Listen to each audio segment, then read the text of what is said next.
Welcome to the TWU Course Inventory Management System, also referred to as CIM. This CIM system provides an online platform for the submission of materials to the Curriculum Committee for course inventory adjustments. The system integrates our TWU Student Information System with cloud-based web tools to streamline the submission and approval process. To access the CIM system, open up any web browser and navigate to nextcatalog.twu.edu/course-admin. The system will request that you log in. Simply utilize your TWU credentials, your username without the @twu.edu, and your password.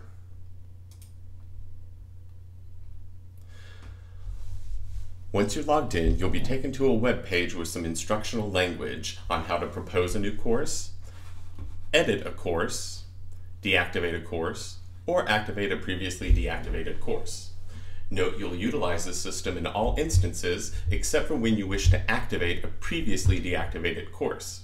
In that case, you'll need to have the academic component leader contact OSAP directly. When you scroll down on the web page, you'll see the search box. This search box will allow you to see all the courses that are currently active in our student information system. For example, if you wish to search for courses with the math prefix, you would simply put in math. A list of all math prefix courses will appear. If you wish to be more specific, you can put both the prefix and the course number, and the specific course should be pulled. In this case, Math 2014 pulled Calculus 1. If you scroll a little bit further down, you'll notice that information regarding the course appears. You can also do quick searches for any course that is currently being edited, any course that is currently being added, a list of all undergraduate courses, and a list of all graduate courses. Say you wish to search for a course that you know that the word math is in the title, but you don't recall the course prefix and number.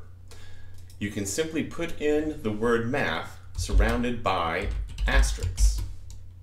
The system will search for all the course titles that have math in it. In this case, it pulled education courses as well as math courses. Let's use the example of editing the course Music and World Cultures. Say you don't remember the course number, so you go to the search bar, enter asterisk, the word world, asterisk, enter, and a list of all the courses with the word world in its title appear.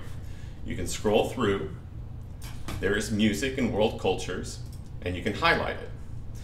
Additional information now will appear below the search bar. These two options, deactivate and edit courses, we'll get to shortly. First, let's talk about the information below. This first section of information that appears in a search is known as the ecosystem. This section shows hyperlinks to the locations in the online catalog and within other course descriptions which reference the selected course. This can assist those individuals and academic components who are submitting changes to course information by identifying potential impact both internal and external to the component programs. Below the ecosystem is a brief summary of the current course information as it stands in its current state, either not yet edited or shown with proposed edits.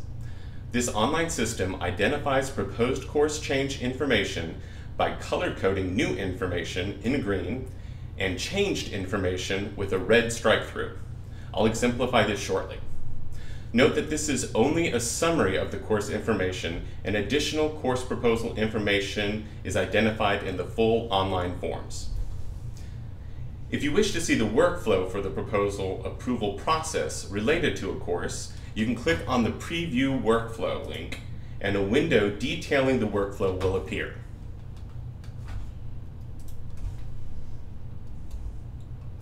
To see the complete course information and propose edits, simply click on the Edit Course button. The Edit Course form will appear and will autofill with the current information contained in our student information system. Note that if you wish to make changes to prerequisites, instruction types, student learning outcomes, course requirements, or textbooks, please do not utilize this system. The academic component leader may email the request to OSAP at jmartin@twu.edu for consideration and approval. You'll note that many of the fields are outlined with a red border. These fields are required and must be completed as part of the proposal process. Some fields will be grayed out. These fields cannot be edited and are auto-filled based upon corresponding information in the proposal. Should you need assistance with completing a field, you can access the corresponding help bubble. This will provide you with support documentation and instructions on the information required. If at any point you have questions or concerns, please contact OSAP directly for support on the Denton campus at extension 813500 or at curriculum@twu.edu. The help desk does not provide oversight for this system or process. So let's make a few changes. Let's say you decided to change this portion of the course description to the study of theory of music. Let's also say that this course can now be repeated for additional credit, and maybe there's now a lab fee associated with it. You will note a little further down under the undergraduate degree requirements that this course has historically been approved as a core curriculum and a global perspectives course. We'll come back to this section a little later when we get to the new course proposals. Note that you can always add any additional information that you wish regarding the proposal in support of the process. At the very bottom of the form, there's a button called Attach Documents. Should you have specific documents that you wish to attach to your proposal, simply click on the button and a browser will appear. Find the document on your desktop, open, and it will be listed under the files to be uploaded. Note that files are not uploaded until the course is either saved or pushed into workflow. At the bottom of the proposal, you'll have three buttons: Cancel, Save Changes, and Start Workflow. Please disregard this button as you will not see it. The Cancel button will simply cancel the proposal request and any changes that have been made in this window. The Save Changes button allows you to save the changes for your proposal in its current state without submitting it to workflow for approval. This will allow you to come back a little bit later and make any additional changes that you wish. The last button is the Start Workflow button. This button will begin the process of approval for your proposal. Note that if you start the workflow for your proposal, the proposal becomes locked for additional edits and can only be re-edited if the proposal is rolled back to you. So let's save the changes to our proposal. It brings you back to the original screen with the search, and you'll note now that in the catalog description, theory is highlighted in green, and elements of functions is now struck out in red. Under may be repeated for additional credit, you now have yes, and there's a lab fee of $15. Since you saved the proposal, you can easily go back and edit the course to make additional changes. If you've saved a proposal and determined that you're not going to actually submit it through workflow, you can highlight the course and click the Shred Proposal button. If you click this, it will ask for a confirmation, and once you shred the proposal, it cannot be recovered. So let's submit our proposal into workflow for approval. Let's go back to the course since it was saved, scroll to the bottom, and click Start Workflow. Note that a pop-up has appeared that indicates that not all of the required fields have been completed. This pop-up will identify those specific areas that still need attention. In this case, we must insert an effective date, and there must be a justification. Note that justification criteria are specific and outlined in the help bubble.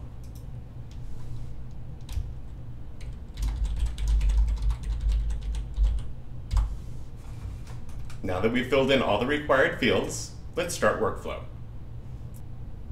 You will note that now in the search bar, it is indicated that the proposal is in workflow. It indicates the date submitted, and it lists all the steps in the workflow, along with the proposed changes. If at any point you wish to contact one of the individuals in workflow regarding your proposal, simply click on the link associated in the workflow. To propose a completely new course for consideration, click on the Propose New Course button located above the search bar.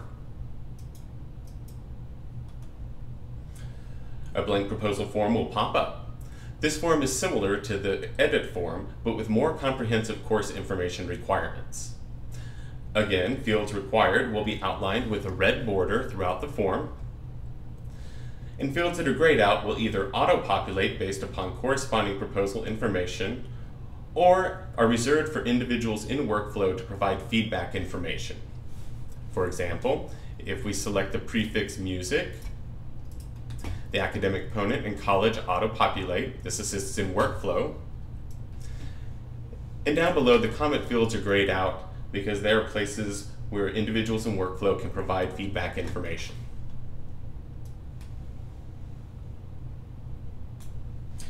Again, help bubbles will provide you with support documentation and instructions on the information requested. If you need additional support, please remember to contact OSAP directly at 813500 or at curriculum@twu.edu. So let's go through the form real quickly and the fields. So the prefix, we've selected music. Let's say the number that we select is 1611. Notice that a pop-up has appeared indicating that the course number has been utilized previously. The system keeps a track of all active and historically inactive courses to assist you in finding a course number. Of course, you can only use a course number that has not been historically utilized. Because we selected, let's change this and say it's going to be 1613. Notice that a TCCN has appeared, Texas Common Course Numbering System. Courses levels 1 and 2000 sometimes need this. The academic component in college have auto-populated based upon the prefix. A list of programs have appeared based upon the department. So let's say you're selecting BA in Music. You have to choose an effective date. And we give it a title, Theory of Music for Adolescents.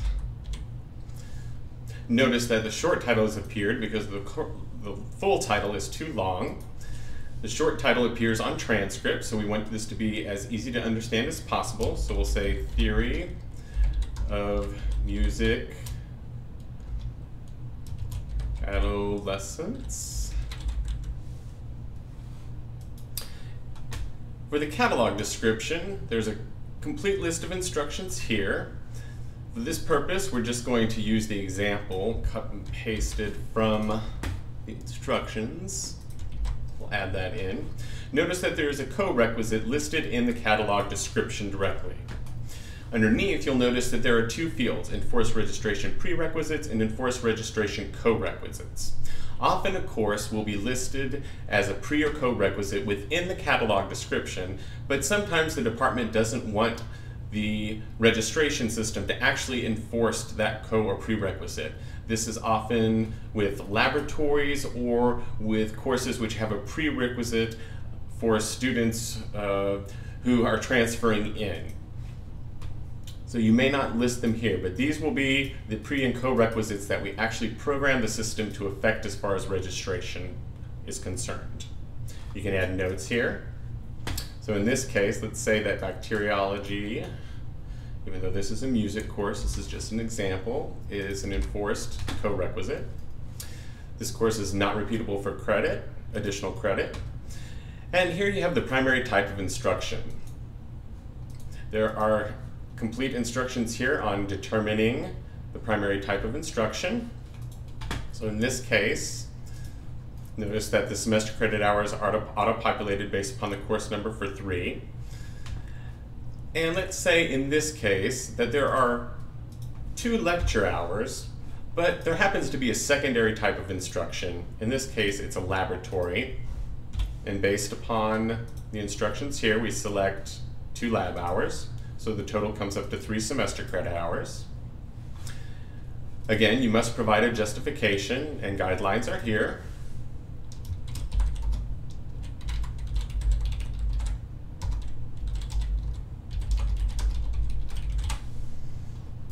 Should a course need to be deactivated to allow for this new course, there is the option here to add that course into your form. This is a course picker. You just select the college, and then you'll have a list of prefixes, and you can select the course, add in, and close the window. Now it's listed. Funding level. This is a 2,000 level course, so it's a 1,000 level course, so you should always double check your information. It's a freshman course. Is malpractice or bloodborne insurance required? No. Say there's a lab fee. Now, choosing a SIP. SIPs can be challenging sometimes, so there is a feature here. You can click the find, and a SIP code picker will appear, and this allows you to search by keywords. Say this is music theory, just general. It'll give you a list of potential SIP codes, and you can scroll through and look at them. Look, there's a music theory and composition. If you have any questions with regards to SIP, you can contact OSAP directly, and we will be happy to assist you. Campuses where this course is being taught. If this course is cross-listed with another course that is already active in our system, you can list the course here. If a course is new and is being proposed with another new cross-listed course, note that both courses must be processed through this system independently. You would want to probably notate that down in your additional information comment box. In this case, we'll leave it blank. The function of the course, let's say this is for majors in the component. And then undergraduate degree requirements. I said I'd get back to this. Note that if you select core curriculum, global perspectives, or both, some additional requirements must be met. The approval process for core curriculum and global perspectives through undergraduate studies and academic partnerships requires additional support documentation, which can be located via this link, which will take you to their website. And you would want to find the appropriate required documents, approval process for core and global requirements. Let's go back though to our course. Measurable student learning outcomes. Now, there are complete instructions here, as well as a link to supporting documentations on how to write well-written student learning outcomes. So you indicate them here. The comment field is grayed out because only those in workflow can enter information here to provide feedback to the department. The little plus symbol allows you to add additional learning outcomes, so please put 1 per line. And should you need to remove one, you can delete it with the X.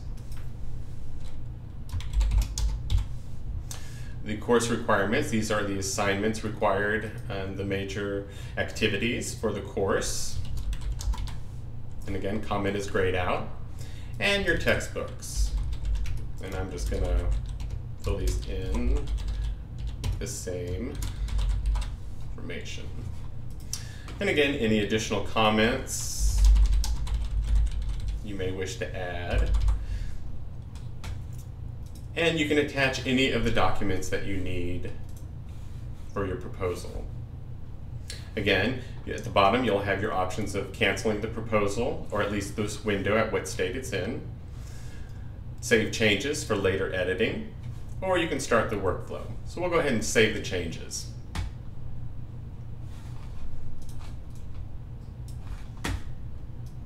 So back in our search box, if we needed to find that course, we could look for the course by listing the added courses since it was new. And there it is. Since it's already in the system and it hasn't been submitted to workflow, you can now edit the course and continue with your proposal. Assuming that you have completed everything and then you're ready to submit it into workflow for approval, simply click the Start Workflow button. Voila, it's gone. And now you'll notice that it's identified as being in workflow, who submitted it, the date. Note that in the in workflow, that which is highlighted is the stage, but you can click on any of the hyperlinks here to send emails to the individuals in workflow, and the information from your proposal is listed underneath. Notice that it is, since it's a new proposal, it's all in standard text. One of the things that it's important to note is that any individual can log in and make edits to any course proposal prior to the course being submitted to workflow for approval. This allows for groups to work collaboratively on proposing new courses or modifying existing courses. If a group works collaboratively on a proposal, it is important to note that only one individual can work on a proposal at a time. Should more than one individual attempt to work on a proposal simultaneously, the information submitted by the first individual to save changes or workflow will be recorded, and all other individuals will receive a concurrency error message and lose their proposal information. Once the approval process has been started, the proposal becomes locked, and only those individuals in the approval workflow can see the complete course proposal form or be able to make additional edits. Should a course already be in the approval workflow process and someone realizes additional changes are needed, you can go back to your in workflow and send an email to that individual. Again, if you have any questions about this process, please feel free to give us a call at 940-898-3500 or at curriculum@twu.edu.